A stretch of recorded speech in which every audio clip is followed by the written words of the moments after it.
નમસ્તે દર્શક મિત્રો, આજે આપણે વાત કરવી છે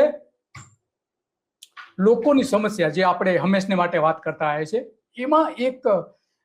સિલિકોન જે આમ ખરેખર જોવા જઈએ તો જે રીતે સિલિકોન વેલીની સમૃદ્ધિ જે છે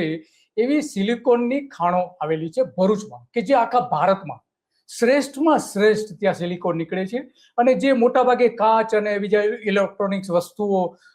એમાં જે બને છે અને બીજી બધી ઘણી બધી વસ્તુઓ છે એમાં એ વપરાય છે અને એની ગુણવત્તા એટલી સરસ છે કે એની ડિમાન્ડ પણ એટલી છે અને સારા એવા ભાવ પણ આવી રહ્યા છે. પણ એ બધા ઉદ્યોગોની વચ્ચે લોકોની પીડા શું છે, લોકો ત્યાં કયા પ્રકારની મુશ્કેલીઓ અનુભવી રહ્યા છે,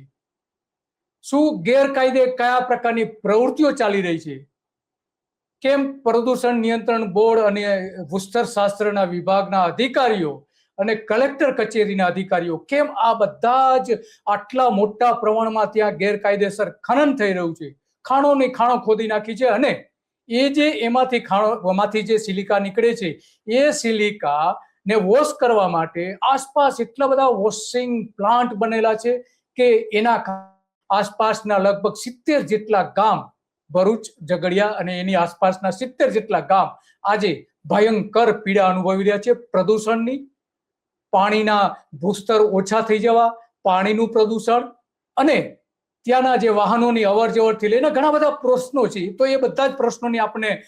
વાત કરવાના છે ડોક્ટર ભાવિન વસાવા કે જે ઘણા સમયથી લોકોના હિતમાં લડી રહ્યા છે